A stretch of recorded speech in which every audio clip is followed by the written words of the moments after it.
Hey there, welcome back to the channel. Thanks for being here. Well, today I wanted to share with you my results from speed testing the T-Mobile home internet service in multiple towns throughout Michigan, including the Upper Peninsula and the Lower Peninsula. You'll see the speed test results for yourself. I sped up the clips so you get to see the information quicker, and then at the end we'll wrap it all up and talk about what these results could mean for you. This video is information packed, so let's just jump right into it.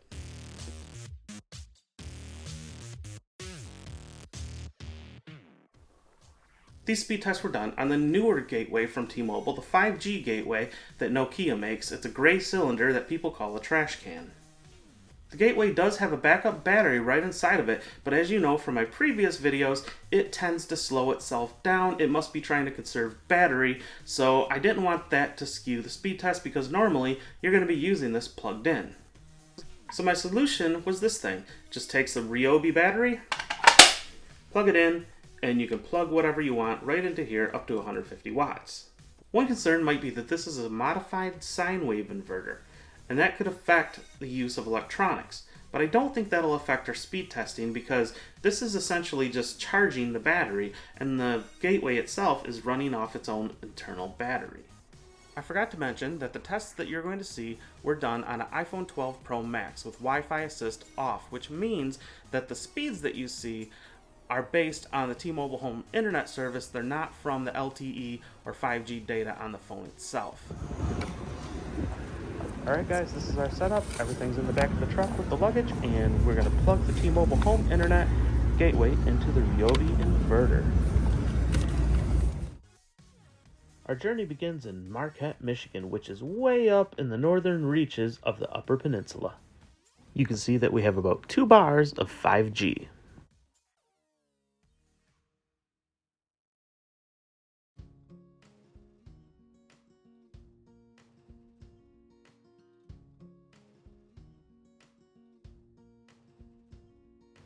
First, we run a Google speed test, and we get 85.5 megabits down, over 20 megabits up, and a ping of 50 milliseconds.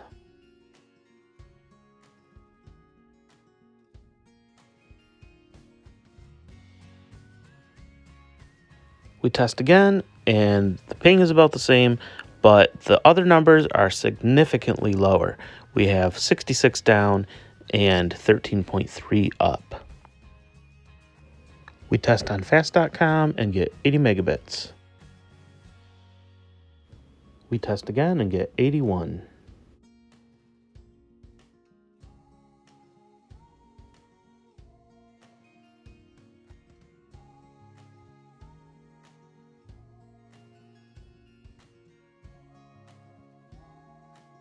Next up, we test Ookla and we get 81.7 down, 33.6 up, and 46 millisecond ping.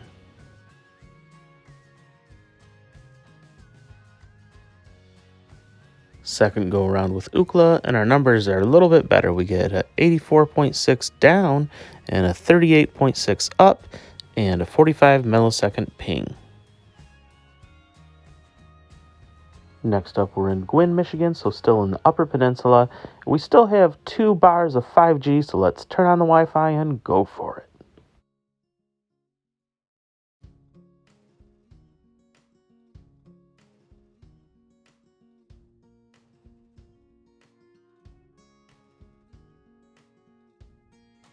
This time our ping is up a little bit, but look at these numbers, 130.8 down and 30.9 up. That's pretty impressive for a tiny little town.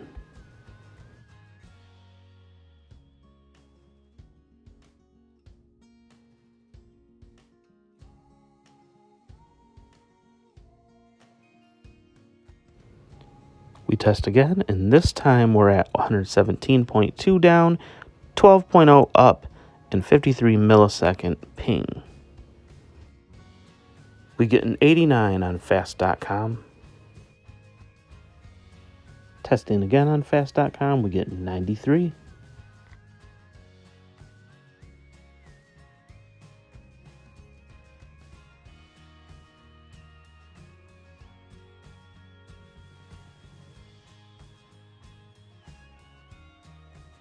Testing on Ookla, we get 135 down, 9.17 up, and a 46 millisecond ping.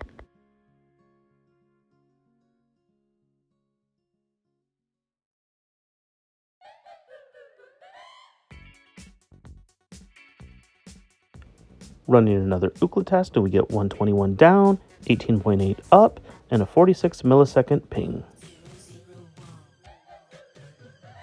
Next up, we're in Gladstone, aka Happy Rock, still in the Upper Peninsula of Michigan, and we have 2 bars of 5G.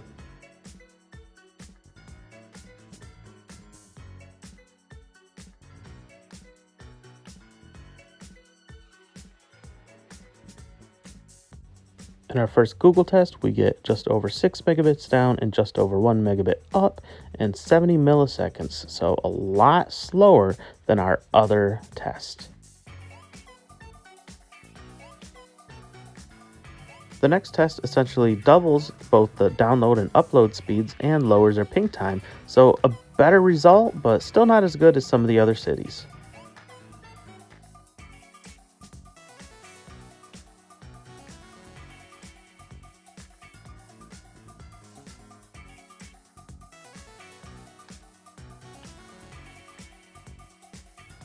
In Ookla, we're getting 15.1 down, 4.42 up, and a 49 millisecond ping.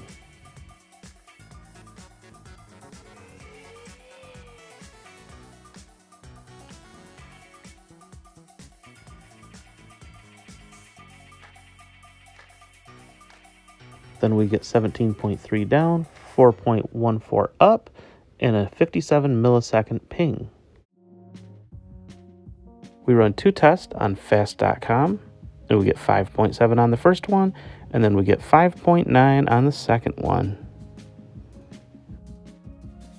Next up, we're in Manitou, Michigan, which is still in the Upper Peninsula, but this time we have full bars showing on my phone for 5G. So let's turn on the Wi-Fi and check it out. On our first Google test in Manitou, it looks like we're hovering around between 17 and 18 megabits download, and it hangs up on the upload speed, although it looks like it got to about 12 megabit upload, but we don't get an accurate measurement because it hangs up. The second test in Manitou is nearly identical to the first, and it hangs up again on the upload, so we'll have to go and try another service. The test does complete with Ookla, so we get a download speed of 19.8 and an upload speed of 13.0. We have a pretty good ping time of 42 milliseconds and a jitter of 5.5 milliseconds.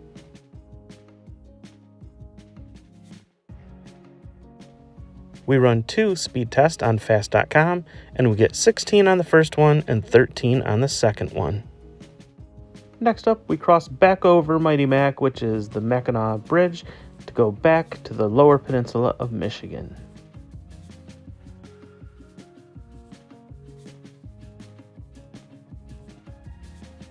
Our next stop was Gaylord, Michigan, where we had 2 bars of 5G. On our first Google test, I saw the download speed hit about 90, but then it stalled out at about 6.6 megabits per second on the upload.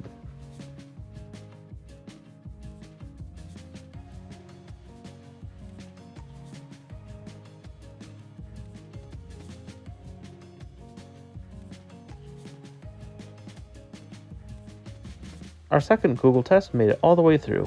The download speed was a little bit slower at 79.2, but the upload was faster at 8.3, and we had a ping of 56 milliseconds.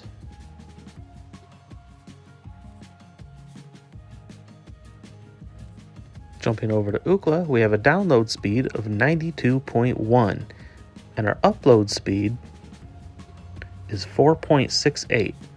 But look at that ping, 28 milliseconds. And then we get pretty similar results on the second go round with Ookla.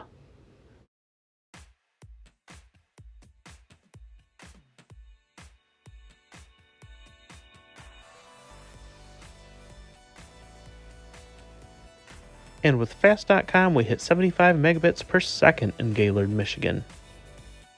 Our next stop was Elgin, Michigan, north of Midland, and I had 1 bar of LTE showing on my phone. So let's turn on the Wi-Fi and see what happens. Try the Google speed test, but it wouldn't load. So I went ahead and I tried it again, but still no luck. So I tried fast.com, but it wouldn't load either.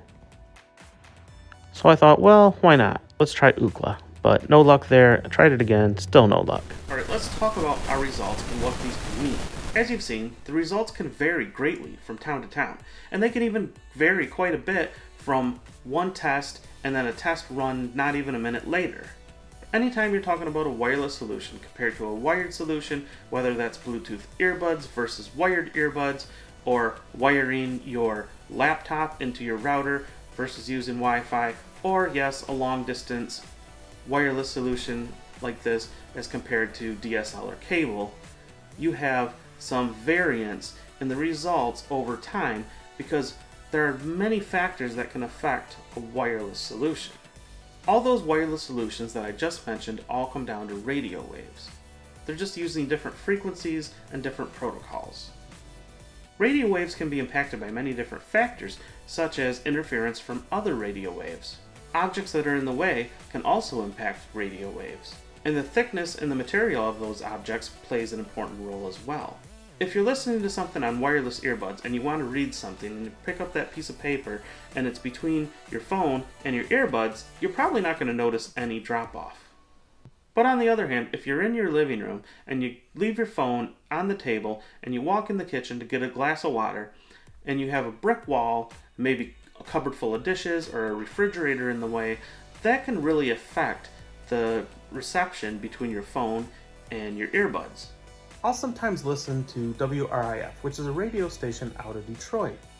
And there's a spot in my town when you're driving down the road that the station fades out and gets really staticky.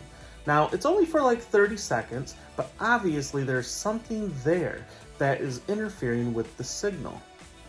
I've seen reports of people getting hundreds of megabits, and I've also seen people like Sneed Mobile Tech who had very poor service.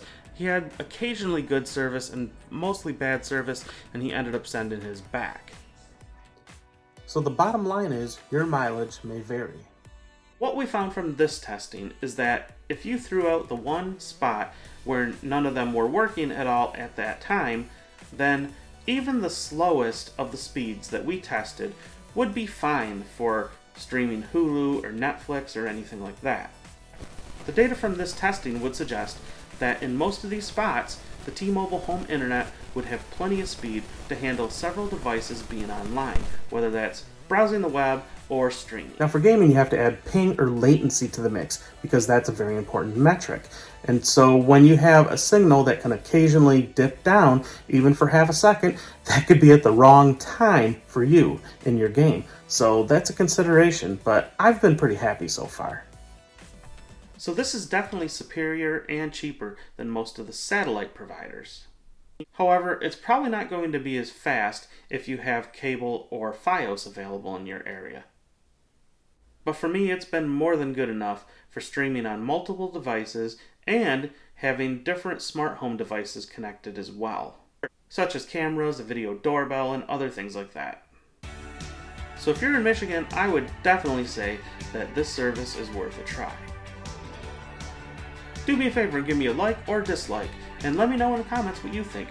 I'd love to talk to you down there, so thank you so much for watching the video, and I'll see you next time.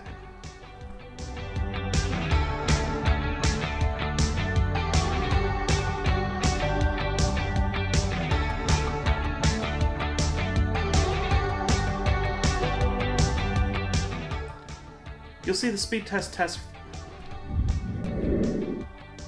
This information is One concern might be that this is a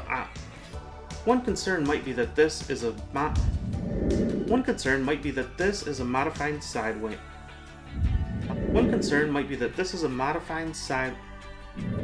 Why can't I say that? Oh boy.